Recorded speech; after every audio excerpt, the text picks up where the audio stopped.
तो स्वागत है आपका ट्रांसपोर्टेशन इन ह्यूमन बींग्स में। तो इसमें हम पढ़ेंगे सर्कुलेटरी सिस्टम के बारे में।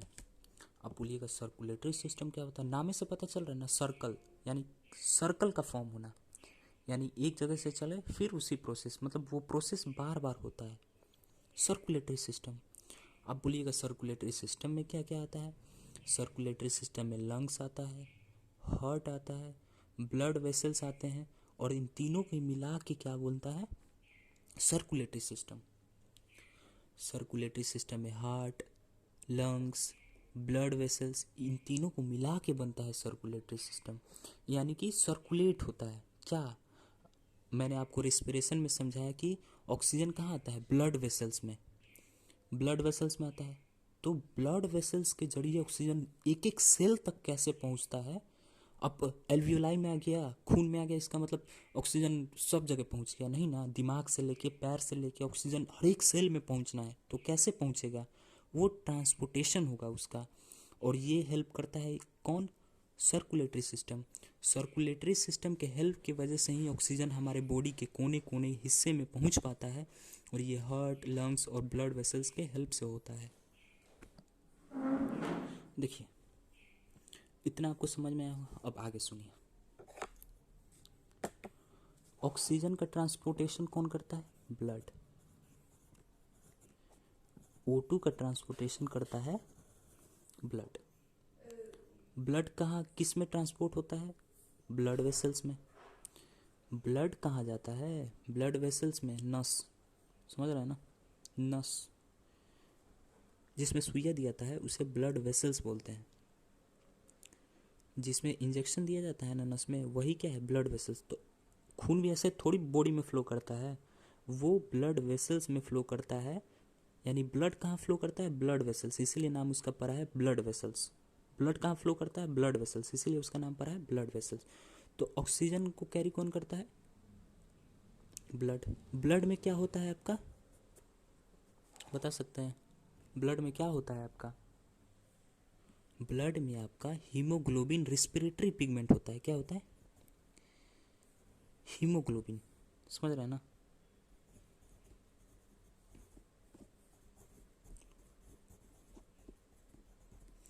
ब्लड में आपका हीमोग्लोबिन होता है, और हीमोग्लोबिन एक तरह का क्या है? रेस्पिरेटरी पिगमेंट, और यही क्या करता है? ऑक्सीजन को कैरी करता है एक जगह से दूसरे जगह। ठीक है, कोई आपसे पूछे ब्लड में ऐसा क्या होता है जिसके वजह से ऑक्सीजन कैरी होता है one place to another place, तो होता है हीमोग्लोबिन, और हीमोग्लोबिन एक रेस्पिरेटरी पिगमेंट होता है। समझ में आ रहा है ना। देखिए, ब्लड के बहुत सारे कंपोनेंट होते हैं, ब्लड के बहुत सारे कंपोनेंट होता है। ब्लड ऐसे थोड़ी बनता है, ब्लड बनता है प्लाज्मा से, ब्लड कॉर्पसल से। ब्लड प्लाज्मा क्या होता है? ब्लड प्लाज्मा में पानी होता है, खून होता है, खून गिरता है तो उसमें देखते हैं पानी पानी होता है। तो जो पानी पानी होता है, येलोइश पार्ट जो होता है, वो क्या है? Blood plasma. ब्लड के दो component, blood plasma, blood corpuscle. मैं दिखा देता हूँ, मैं आपको अच्छे से एक्सप्लेन करूँगा, आप घबराइए मत। ब्लड के दो कंपोनेंट, ब्लड प्लाज्मा और ब्लड कॉर्पसल। ब्लड प्लाज्मा और blood corpuscles. Blood corpuscles, blood plasma जो कि क्या होता है? वाटरी पार्ट होता है, इसमें कुछ नहीं होता, बस एक तरह से वाटर समझिए।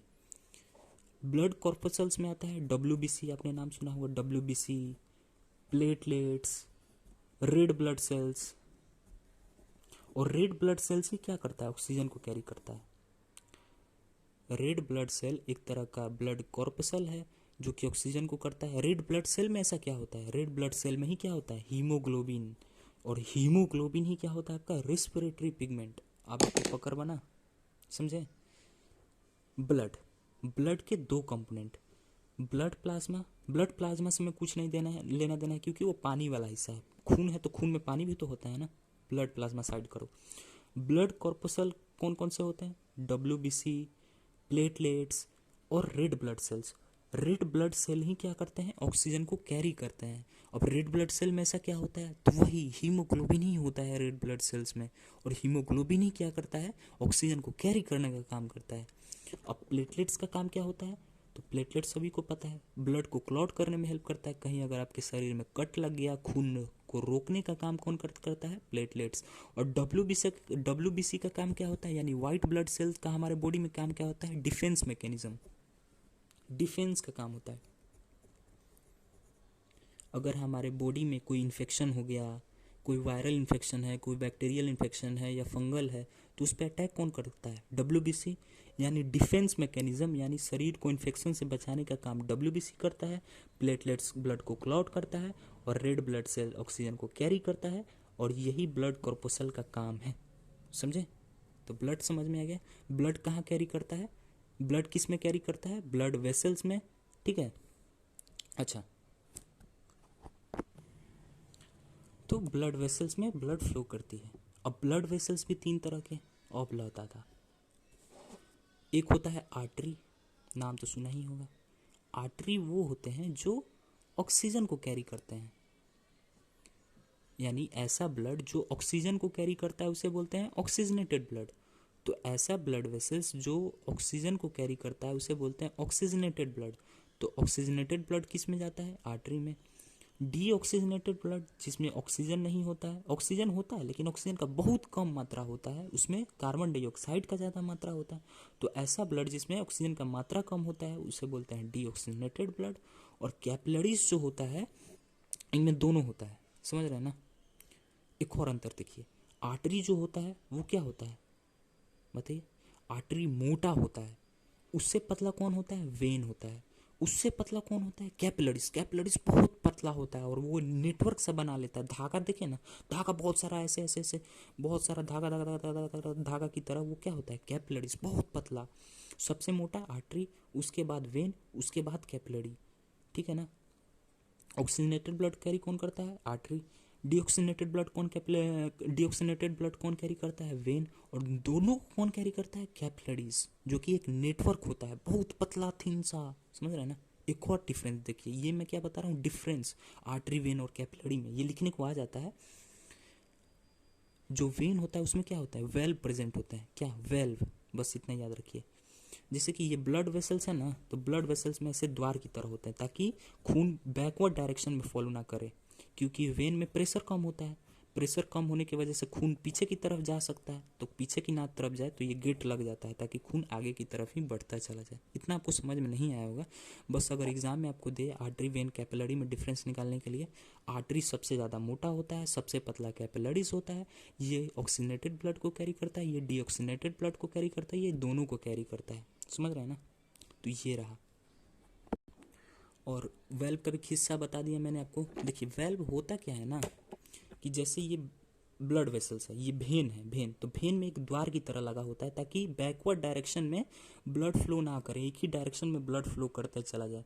क्योंकि वेल्व जो आपका वेन होता है ना, उसमें ब्लड प्रेशर कम होता है, यानी समझिए पाइप है, उसमें पानी का प्रेशर ही कम है तो नीचे भी जा सकता है, लेकिन प्रेशर ज़्यादा है तो हमेशा एक ही डायरेक्शन में जाएगा। तो वो आर्टरी के केस में है, खून बहुत तेज़ी से जाता है आर्टरी में, लेकिन वेन में ऐसा नहीं है। वेन में स्लो जाता है, स्लो प्रेशर की वजह से खून नीचे की तरफ भी जा सकता है, इसीलिए उसमें वेल्व लगे होते हैं। बस इतना ही याद रखिए। इसके बाद मैं आपको हार्ट के बारे में बताता हूँ, हार्ट के बारे में, उसके बाद लंग्स के बारे में तो बता ही चुका हूँ, हार्ट के बारे में जानिए और पूरा सर्कुलेटरी सिस्टम समझिए और घर निकलिए।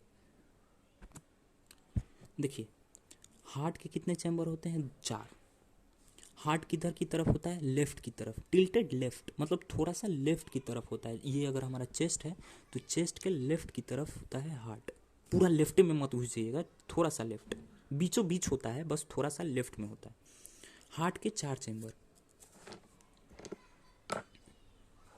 ऊपर वाले को क्या बोलते हैं? देखिए हार्ट के कितने? 4 चैम्बर, यानी हार्ट के 4 को डब्बे, समझ रहे हैं ना? ऊपर वाले को बोलते हैं लेफ्ट, ऊपर वाले को बोलते हैं लेफ्ट एट्रियम, समझ रहे हैं ना?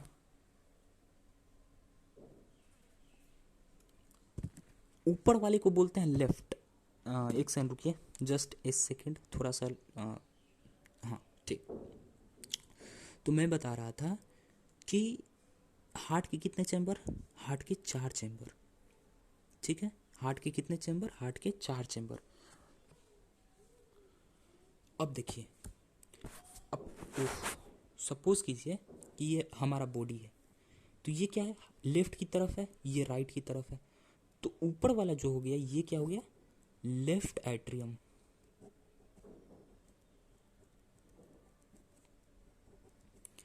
ये अगर बॉडी है तो इधर का साइड क्या हो गया लेफ्ट, इधर का साइड क्या हो गया राइट।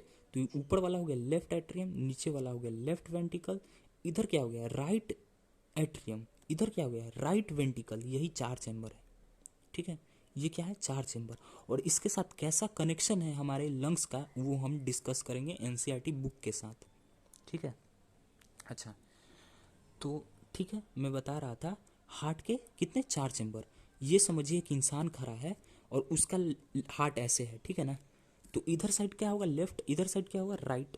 तो left atrium, left वेंटिकल, right atrium, right वेंटिकल, यही 4 चैम्बर होते हैं हार्ट के।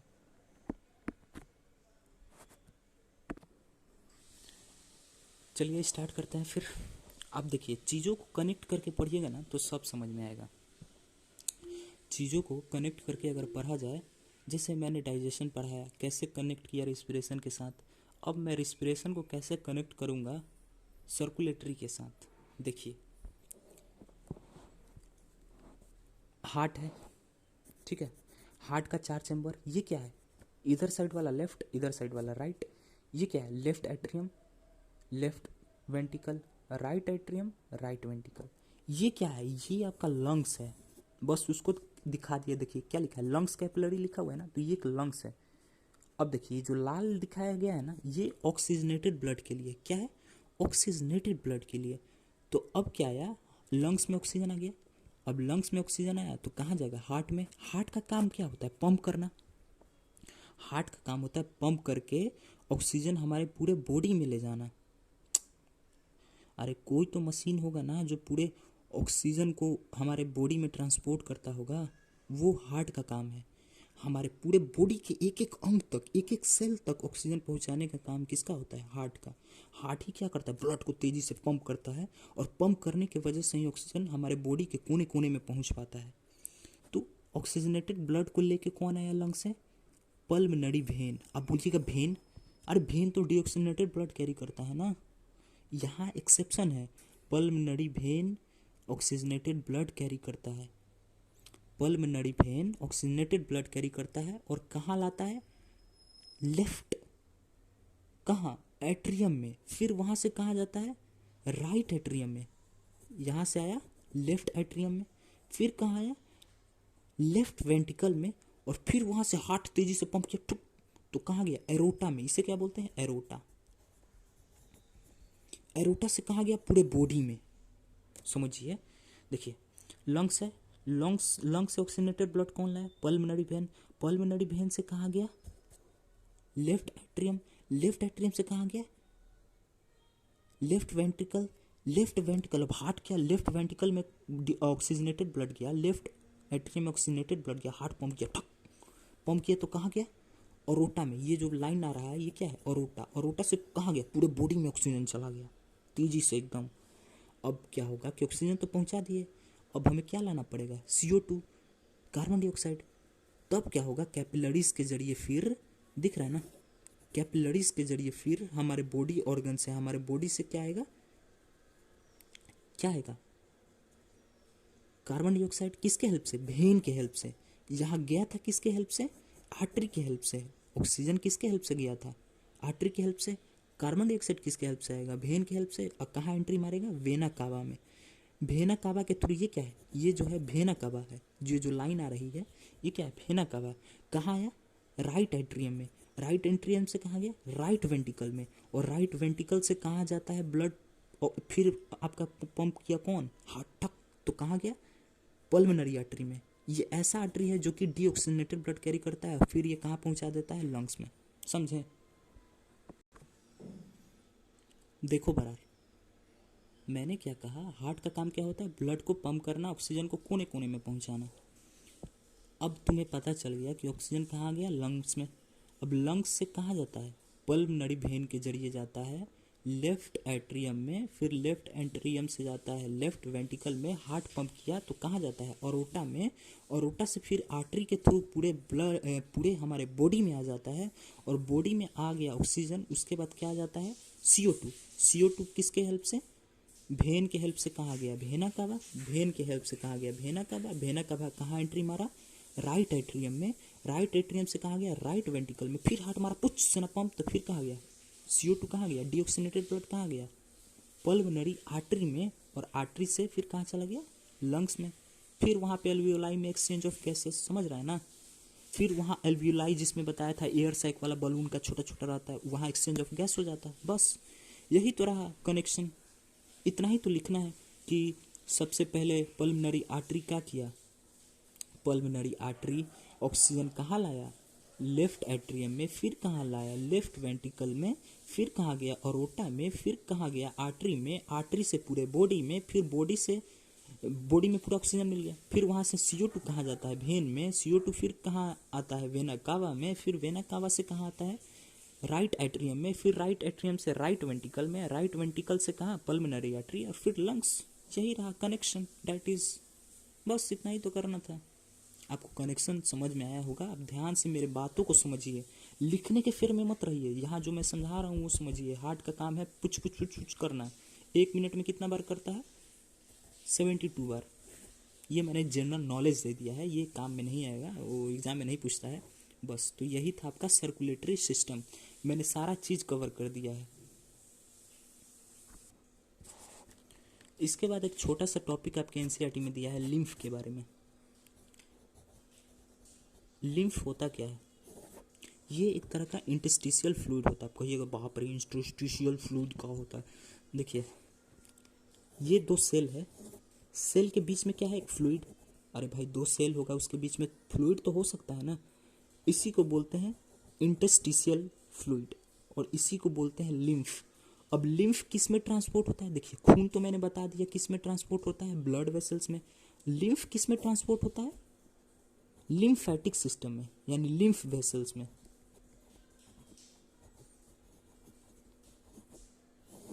समझे, लिम्फ क्या है, इंटरस्टिशियल टिश्यू, यानी सेल के बीच में मिलता है। और ये ट्रांसपोर्ट कैसे होता है, लिम्फ वेसल्स के वजह से, ठीक है। और ये इसका लिम्फ का काम क्या होता है, एक तरह से डिफेंस, यानी लिम्फ हमें इन्फेक्शन से बचाने में मदद करता है, प्रोटेक्ट फ्रॉम इन्फेक्शन।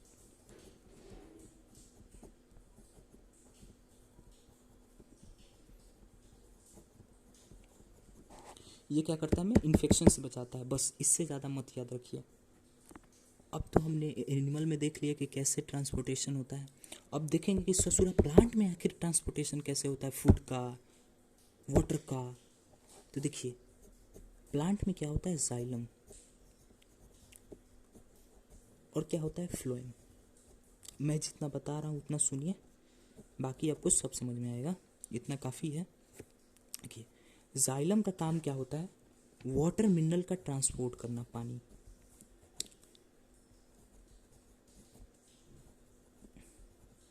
और फ्लोएम का काम क्या होता है, फूड का ट्रांसपोर्ट करना। अब देखिए